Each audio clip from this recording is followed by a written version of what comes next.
You have some time to look at questions 1 to 3.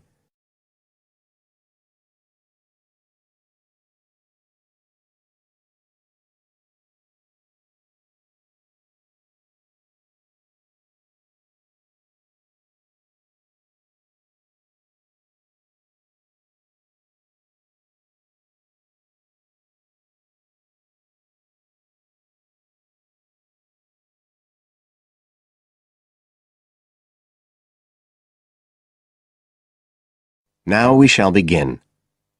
You should answer the questions as you listen, because you will not hear the recording a second time. Listen carefully and answer questions 1 to 3.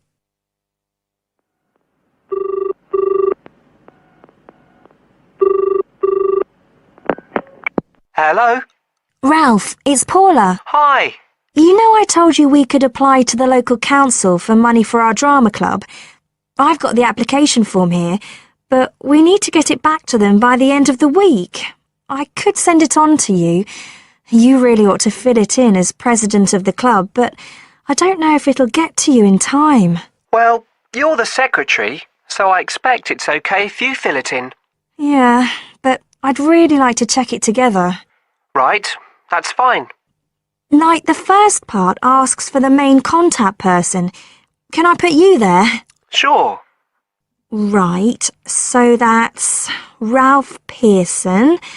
Oh, and then I need your contact address. So that's 203 South Road, isn't it? No, 2:30. Oh, sorry, I always get that wrong.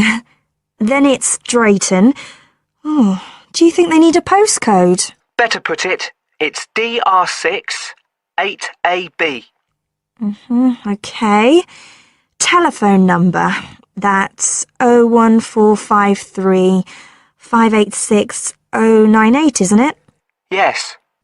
Right. Now, in the next part of the form, I have to give information about our group. So, name of group, that's easy. We're the Community Youth Theatre Group. But then I have to describe it. So, what sort of information do you think they want?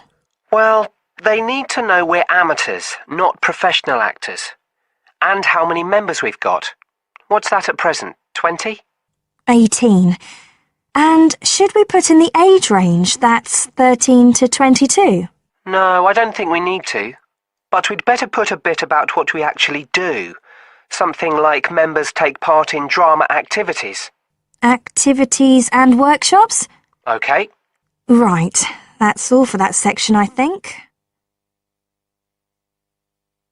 You now have some time to look at questions 4 to 10.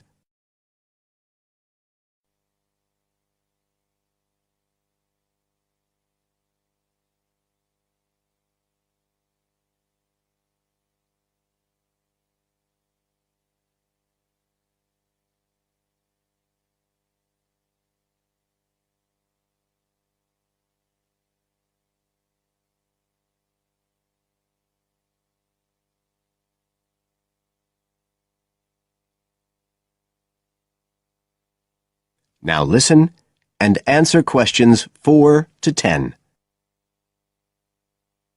Now, the next bit is about the project itself, what we're applying for funding for. So, first of all, they need to know how much money we want. The maximum's £500. I think we agreed we'd ask for 250, didn't we? OK. There's no point in asking for too much. We'll have less chance of getting it. Then we need to say what the project, the activity is. Right.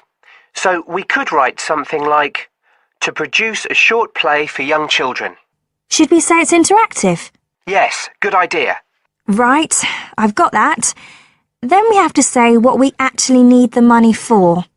Isn't that it? No, we have to give a breakdown of details, I think. Well, there's the scenery. But we're making that. We need to buy the materials, though. Oh, OK. Then there's the costumes. Right. That's going to be at least £50. OK. And what else? Oh, I just found out we have to have insurance. I don't think it'll cost much, but we need to get it organised. Yes, I'd forgotten about that. and we could be breaking the law if we don't have it. Good thing we've already got curtains in the hall. At least we don't have to worry about that. We'll need some money for publicity. Otherwise, no one will know what we're doing. And then a bit of money for unexpected things that come up. Just put sundries at the end of the list. Okay, fine. Now, the next thing they want to know is if they give us the grant, how they'll be credited. What do they mean, credited? I think they mean how we'll let the public know that they funded us. They want people to know they've supported us. It looks good for them. Well, we could say we'd announce it at the end of the play. We could make a speech or something. They might prefer to see something in writing. We'll be giving the audience a programme, won't we? So we could put an acknowledgement in that? Yeah, that's a better idea. OK, and the last thing they want to know is if we've approached any other organisations for funding and what the outcome was. Well, only National Youth Services, and they said that at present funds were not available for arts projects. Right, I'll put that. And then I think that's it. I'll get that in the post straight away. I really hope we get the money. I think we've got a pretty good chance. Hope so anyway. Thanks for doing all this, Paula. That's okay. See you soon. Bye. Bye. That is the end of part 1. You now have half a minute to check your answers.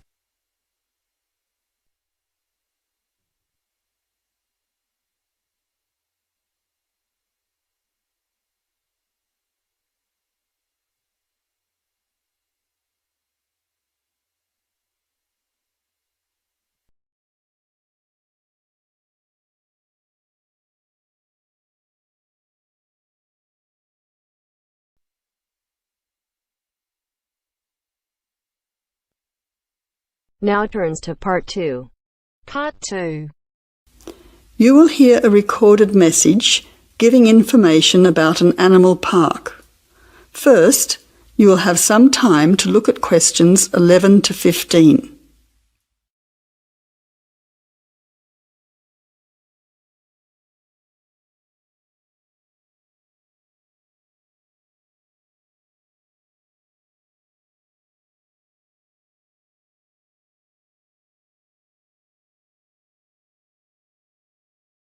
Now listen carefully to the first part of the message and answer questions 11 to 15. Welcome to the Australian Wildlife Park Information Line. The Australian Wildlife Park is very proudly owned and operated by an Australian family, John and Amanda Brooks, who operate the Australian Wildlife Park with their children, David and Sandra. The family doesn't receive any government assistance. It's solely funded by tourists visiting the park. Thank you for your support and assistance. When the Brooks family purchased the Australian Wildlife Park in 1987, the park housed a small collection of animals and birds on a modest 5-acre or 2-hectare property. A few years later, the park doubled in size when the family purchased the adjoining property. Also, the collection of animals started to boom. In May 2003, the family designed and built a new park in the public open space. Once again, more than doubling in size. The park now features about 200 species with more than 2,000 head of animals, birds and reptiles. Regarding the entry fee, adults pay $23, children aged 3 to 14 pay $10, age pensioners are $17 and students are $16. One of the great things about the Australian Wildlife Park is that all of the attractions are included in the entry fee.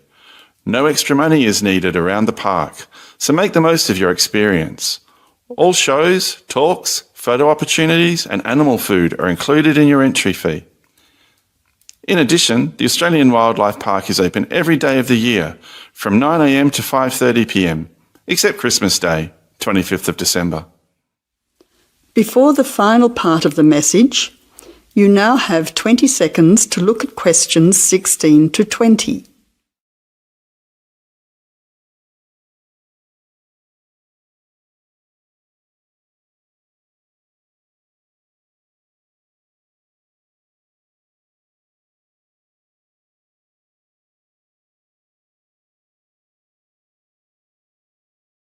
Now answer questions 16 to 20.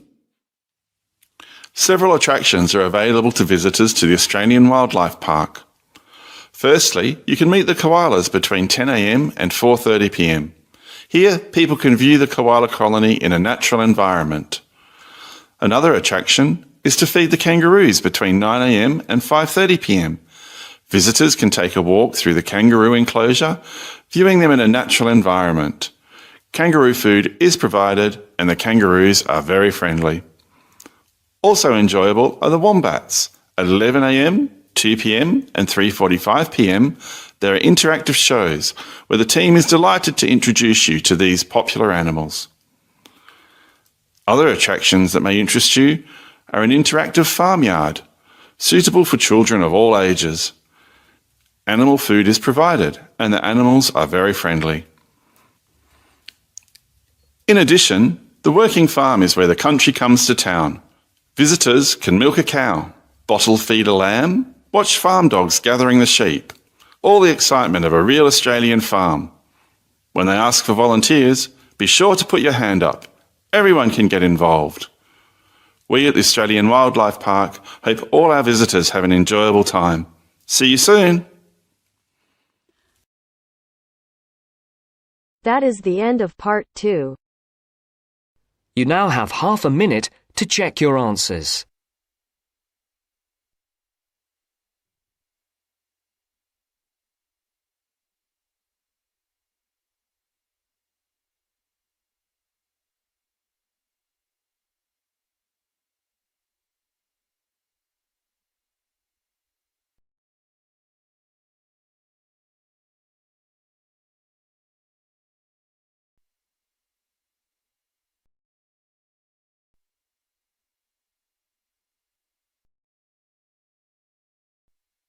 Now turns to part 3. Part 3. You will hear a talk on ocean spills. As you listen to the talk, circle the appropriate letter for questions 21 to 23. First, look at questions 21 to 23.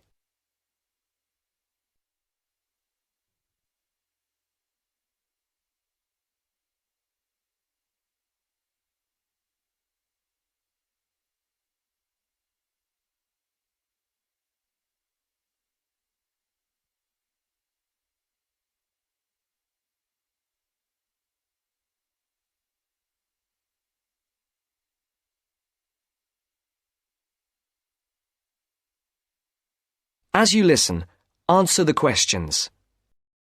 Good morning, everyone. Today, I'll talk about unusual ocean spills that have occurred in the world's oceans.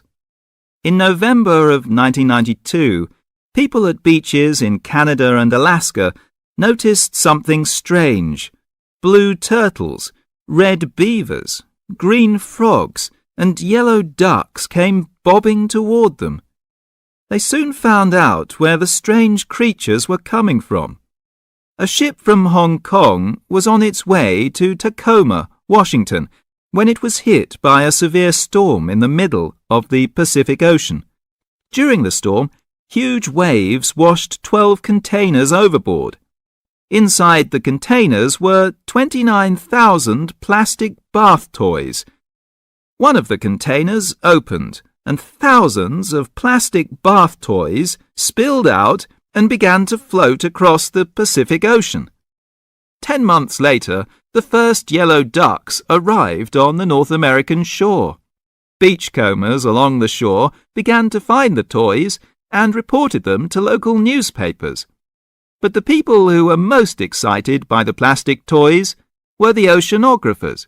It gave them an opportunity to study ocean currents and winds. Before the conversation continues, look at questions 24 to 30.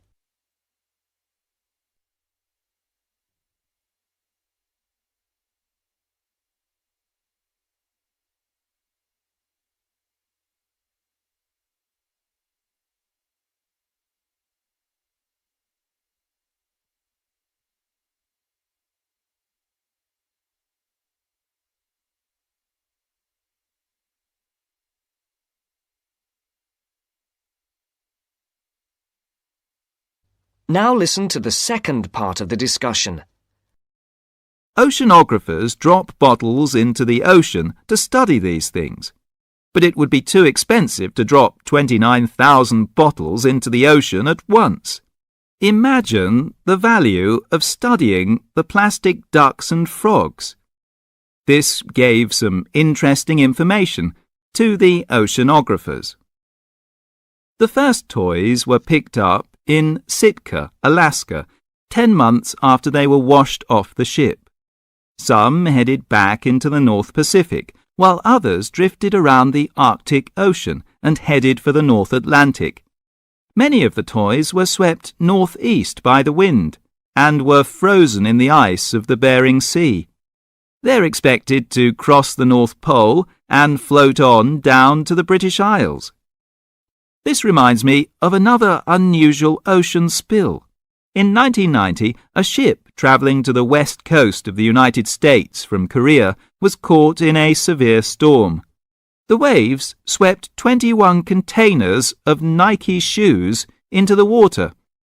Scientists estimate that about 80,000 running, jogging and hiking shoes, 40,000 pairs of shoes, to you and me, hit the water at once. The shoes were for men, women and children.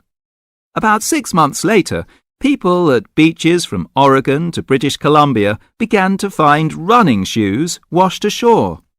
By the end of the year, Washington newspapers reported people finding hundreds of shoes. In Seattle, thousands of shoes floated to shore. Since the shoes were not attached, they arrived one at a time. The shoes were dirty, but after they were washed, they were still in good condition. People set up exchanges to find matches for their shoes. Oceanographers studied the information to learn more about the ocean. Some Nike shoes reached Hawaii, others went to the Philippines and Japan. According to the scientists, some of the shoes are on a trip around the world and should end up back in Washington and Oregon. Can you believe it? Many pairs of running shoes, as well as plastic ducks and frogs, are still on their ocean journey. So if you go to a beach anywhere in the world, don't be surprised if you see a green plastic frog or a woman's size 7 jogging shoe bobbing toward you. So keep your eyes out so you may find free bath toys and even a new pair of shoes. Thank you for attending my lecture. That is the end of part 3. You now have half a minute to check your answers.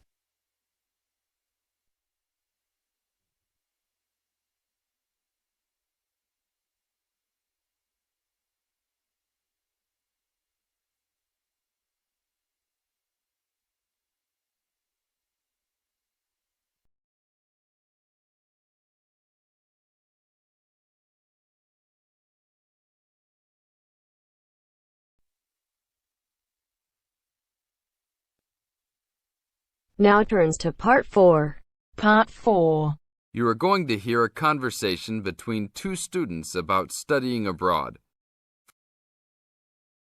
First, you have some time to look at questions 31 to 40.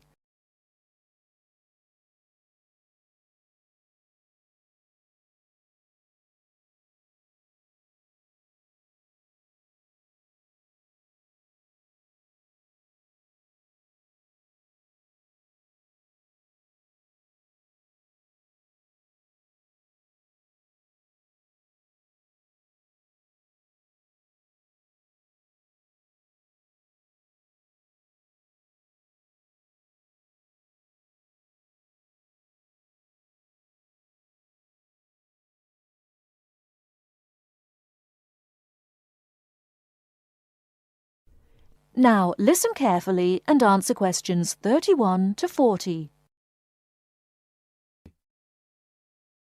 Hey Mary, how's school going? Haven't seen you in a while. What have you been up to? John, good to see you again. I've been really busy the last couple of weeks. I'm applying to study abroad next year. Really? So am I. I think it will be a great experience to be able to study in another country. What country do you want to go to? At first I wanted to study in Africa, but my parents really don't want me to go there because they think it will be dangerous. So now I'm thinking about going to Spain, Italy or Japan. Actually, I think Africa would be a fascinating place. I would want to go there to visit. Maybe not to study, but definitely I would want to go visit. For next year, I want to go to either China or Germany to study, but my parents can't afford any European countries, so maybe... Why China or Germany? Well, I want to go to China because I think it's a really interesting country with a long history. Plus, it has been changing so much, and I think it is a great time to be there. I really want to improve my Chinese also, and I've been taking Mandarin courses the last 2 semesters. I would want to go to Germany because my mother is German, and I want to learn more about my cultural background. How about you? Why the countries you chose? Well, I want to go to a Spanish-speaking country. I took Spanish in high school, so I figure if I go to a Spanish-speaking country, I'll be better off knowing some of the language already.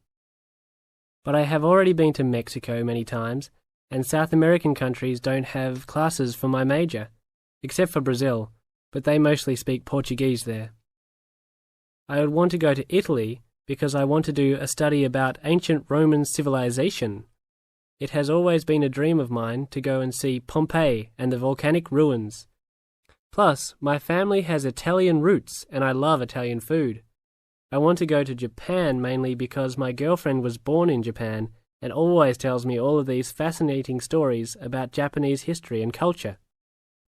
I am a big fan of sumo wrestling also, so I've always wanted to see a sumo match in person.